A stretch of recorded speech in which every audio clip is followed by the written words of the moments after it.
Okay. Hi everyone, it's Brandon and Carrie again, and we're back for the first time in a few months. We've had a lot going on the last few months, and really before just recently there wasn't anything remarkable.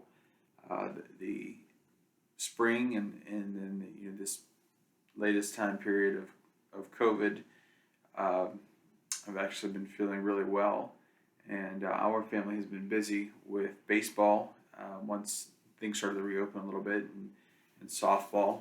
And Carrie's been working more than ever with her job, and I've been back to work full time and working a lot as well. So, part of the reason why we haven't done a video update recently is because of our busy schedules and really not having much of an opportunity to coordinate this. And then the other thing is there really wasn't much remarkable to report. So that's why we haven't checked in. So I apologize if some of you were wondering what was happening. We didn't decide to stop doing the videos. It was just a matter of being able to find the time and then also having anything new to report. So we do have something new to report tonight, which is why we've decided to do this video. So before we tell you what happened most recently, we'll back up and start about a month ago. So as you know, I've had these bi-monthly MRIs, and since I guess last summer, they've been getting progressively better. So the swelling that I had after the surgery and then the radiation since May or so last year has subsided, and with that subsidence, I've felt better and better, and really over the last few months, you might be able to tell from the video, I've lost quite a bit of weight and have been able to get outside and interact with the kids, and felt really about as well as I've felt in the last 10 years, other than not being as strong as I was 10 years ago, but overall just feeling pretty good. But so a month ago, I had my bi-monthly MRI, and one of the pictures that came back showed a little bit, I don't know the best way to describe it, but it was a white spot on the scan. And the oncologist said that she wasn't too concerned because it only showed up on one picture, and she thought maybe it was just a matter of the light from the MRI catching a vein or a cluster of veins in a certain way. And so she, in fact, what her words were is that she was 75% confident that there was nothing to worry about, and but she was concerned enough that she thought I should come back in a month. So just to be sure, because it's not definitive that it was a group of veins catching the light. Right. So she said, better safe than sorry. We're just going to be on it. Right.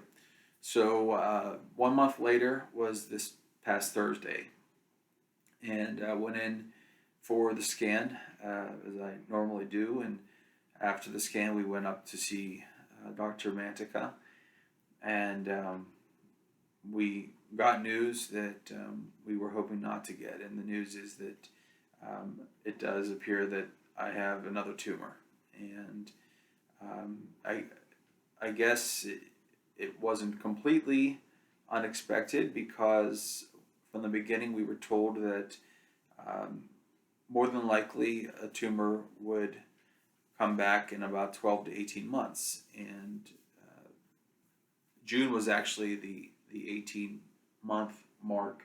I thought it was like January. July 7th would have been.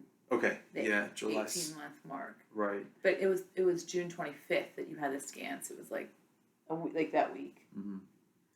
So yes, we were right at the 18-month mark, and so yeah, so that was the news, and again, we weren't. I guess we shouldn't have been completely surprised, but it was a bit of a surprise. In fact, the doctor said that I think you asked her, "Are you shocked?" Yeah. It's like, are you shocked about this? Like, And she said and, yes. yeah. And she said yes. And I said, well, like, it was almost like, how are you shocked whenever, like you said, between 12 and 18 months it would return, and it was right at 18 months that it returned. So it's almost like, how are you shocked? But she said that Brandon's case was just so different, and that he had that IDH1 mutation that, like, it's almost like, even though that was common between 12 and 18 months, she really didn't think that was going to be it for him. Like, that wasn't the course that it was going to go. Plus, like I said before, how, you know, how you did whenever you took the chemo and radiation, they said that people actually do better, you know, if they have the adverse reactions to it. Right, because I had a stronger reaction. Yeah, you had a strong reaction to it. And so I think those things combined, that's what she was thinking. Like, there's just, you know, it's not going to happen. It's not going to happen. Excuse me. This soon. Yeah, this soon, and then it did. And so she was shocked about that, which kind of was like shocking because, you know, you kind of feed off with how the doctors feel. Like, if they start feeling like confident, and you're like, oh, okay, well, you know, they know what they're doing. So then you start feeling confident, you know. And I kind of thought that this was probably nothing, you know, like in the back of your mind, you think it could be something, but then, like, you listen to doctors and like, yeah, we've been good for so long, you know. Yeah, and I actually posted this on Facebook a couple of days ago. You know, I was beginning to think, you know, from the beginning, I tried to be realistic, and just had the mindset that, you know, while I was certainly going to do my best to be as healthy as I could and to fight this, you know, this was something that has a very high mortality rate, and I realized that, you know, chances are that I wasn't going to come through this, and, you know, statistically speaking, you know, the numbers were stacked against me. But as we got later and later, and the scans were better and better every time, I was beginning to wonder, you know, maybe I might be one of the few who makes it through this. And I would start to think like they got it all. You know what I mean? Like, they really did get 100% of it. Like, they got every cell. Right. And when the surgeon completed the resection back in January of 2019, he said that he felt that he got 99% of the tumor, but he said there's no possible way to get 100%.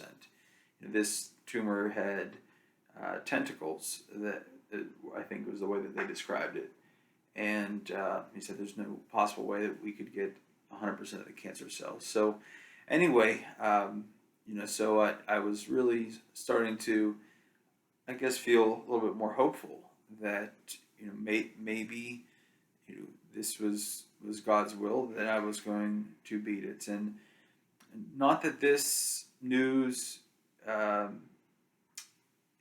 is definitive in saying that I won't, but it certainly, you know, was a blow. It was a blow mentally, and you know, ironically, you know, physically too.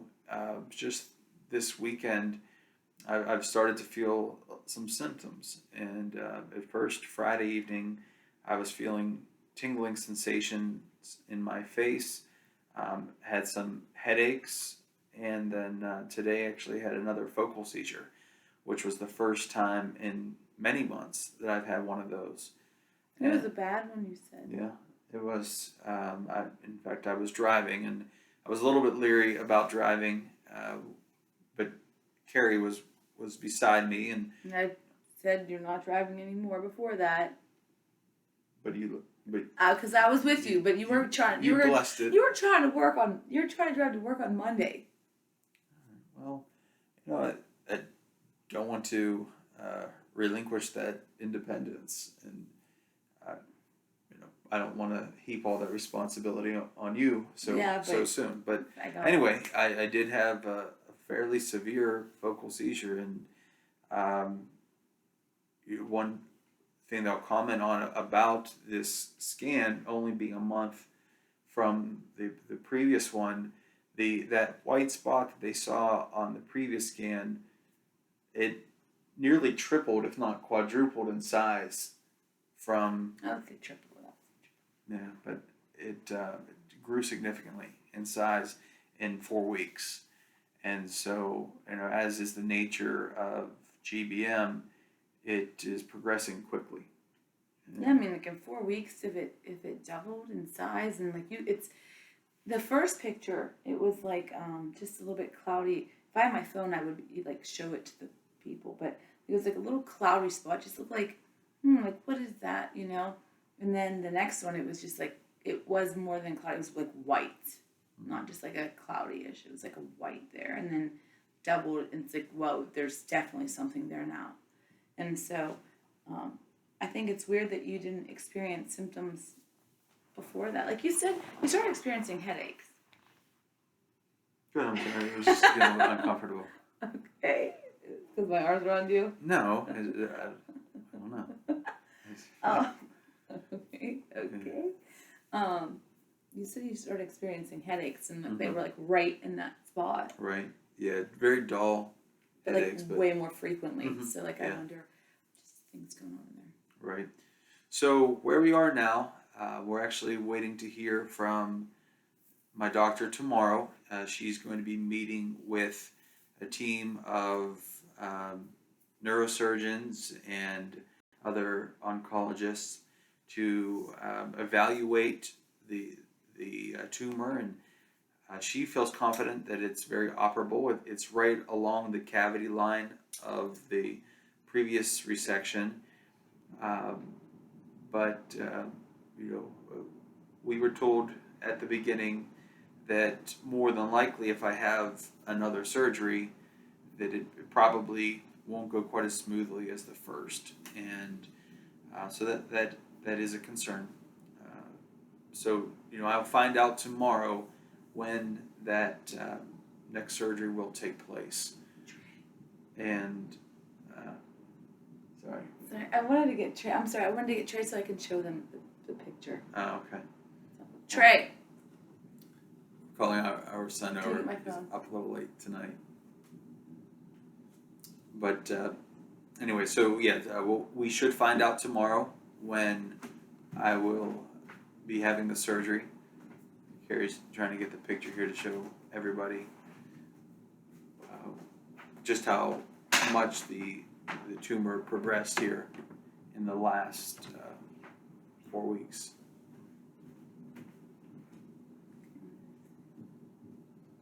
I'll make it really big right here. So, okay. All right, so you see this spot here, that black spot is where they took it out, okay? And then there's that little white cloudy right there. You see that? Okay, you see that? All right. That was 4 weeks ago. Okay. Okay, now look, you see that? Can you see that right there? Right there. Okay, that's where it was, and that's where it is. You see how much? See how much bigger that's gotten in that time. I wanted to show that. I wanted to see that. So, back up a little bit here. So on Thursday, when we received the news, my oncologist went over a couple different options that I might have. 2 of them involving clinical trials that I would have to apply for to see if I could get in. One was at NIH in Bethesda, Maryland, and another one was at the University of Pennsylvania. Both of which, well, she mentioned Cleveland Clinic, but the 2 that she was most hopeful about were the other 2. And my understanding is that the one at NIH, they would offer some financial assistance with housing and travel. Both of these options would be roughly 5 hours or so from our home. And just given our family situation, is something that we really, unless we felt supremely confident that that was the best option for us, I don't think that's something that we want to put our family through here, particularly with the kids ready to start school in about 4 weeks. Yeah, but like, that really doesn't even matter. It matters to me. Well, it doesn't matter to me, and the answer is no there, because if it comes down to the kids missing school versus you getting the absolute best treatment, Yeah. But it's school. but she offered a third option, and the third option was to have the surgery at UPMC, which in the first surgery went quite well. Though we learned that the surgeon, Dr. Richardson, who performed my surgery, is no longer with UPMC, and so it will be a new surgeon this time. We're not sure who it will be, but along with the surgery, she recommended that I would do a immunotherapy protocol. Something. Yeah. Right, but she recommended the immunotherapy because when I did the chemo the first time, it drastically impacted my blood counts, and she didn't think that it was a good option for me this time. So, I guess we haven't made a final decision, but we're pretty set on that route. That Probably. I'm going to have the surgery at UPMC, Yeah.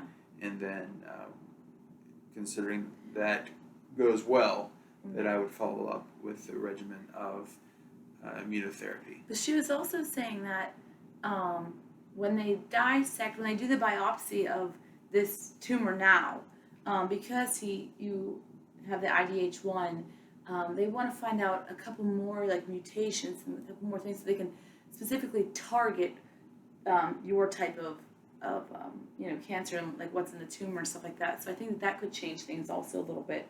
I know that she was saying she wants to find out exactly what's in there because like if you have one thing in there, then like this one drug will be the best thing for it. Remember her saying that like this Right. one drug is going to be the best thing for it to attack that certain cell Tumor, dynamic, yeah. whatever it is in there. So I think that that's also a really key in this is finding out what is that tumor exactly made up of. Because remember before, when they told us it was like might be an oglio.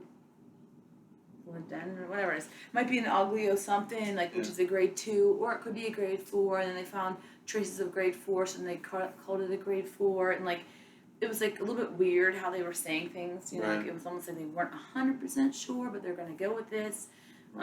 Well, and I think that's what the IDH1 mutation indicated was that this was It started from a lower grade. a low grade Yeah. that recently progressed to the grade 4. Right. Right. So, again, this wasn't the news that we wanted to hear, but it's the news that we've been dealt. And so it's on to this next stage of our journey. And so, as we've been doing all along, we've certainly asked for your prayers, and we know that there are a lot of people out there who are already praying for us.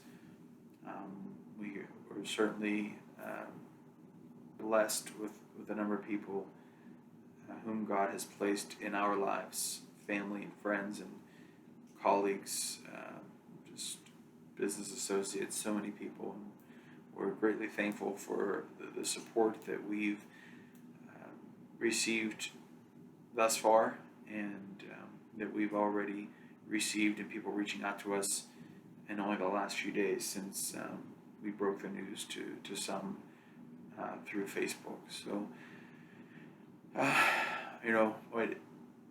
as we did at the beginning, we'll try to do more frequent updates as things happen. As we find things out, know things that way. Did I cut you off? No, go ahead. Oh. That way, anybody else that, is going through this or whatever can have some kind of, something there, like to see, like, are they going through the same thing? What's that like? What was their journey like? Because I feel like with what you have, it's so different. Like, people can vary from, like, one person to the next to the next. Like, the story's not the same. Like, like you're friends with a couple other people on Facebook that have something similar, and their paths are way different than yours. Right. Way. Right. Now, a lot of it, I think, has to do with where the tumor is, in the brain. And so, given that this tumor, the original one, and now this this new one, it's in my visual cortex. We're concerned, I know I am, of how this might impact my vision and how that will impact my life. But this is the road that we're on, and we're going to do our best and pray that God is merciful. So if you have any questions for us, feel free to comment in the video, and we'll do our best to keep up and get back to you as soon as we can. So unless you have anything else to say. I did want to say one thing. Yeah. That whenever we looked at the 4 weeks ago when we looked at that thing, and I asked you, like, what do you think? What do you think this is?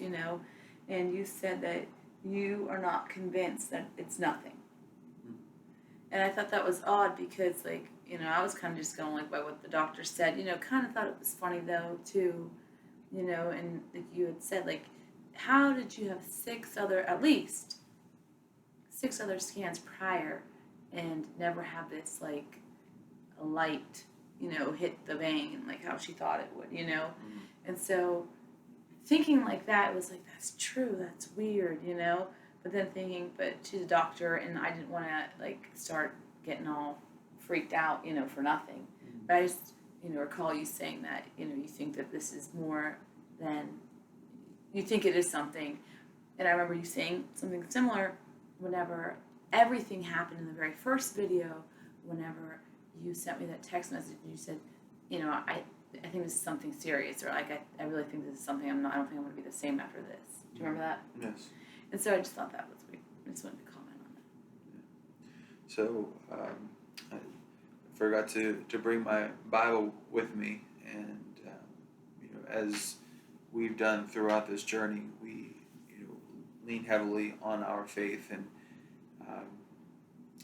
just trust God, and we're not fearful about the situation, and just hope that He continues to help us through that, and as I've shared before, your encouragement certainly helps us get through this. So and I don't know why I'm drawing a blank right now, but my favorite verse from Proverbs 3, 5 and 6. I don't know what you're going to say. All right, trust in the Lord with all your heart, lean not on your own understanding, in all your ways acknowledge Him, and He will guide your paths. And I can't think of a verse that's more fitting right now for us in our situation. So once again, we just ask for your prayers and for your encouragement as we continue down this road. Thank you all, and we hope to give you an update soon. A good one. Good night.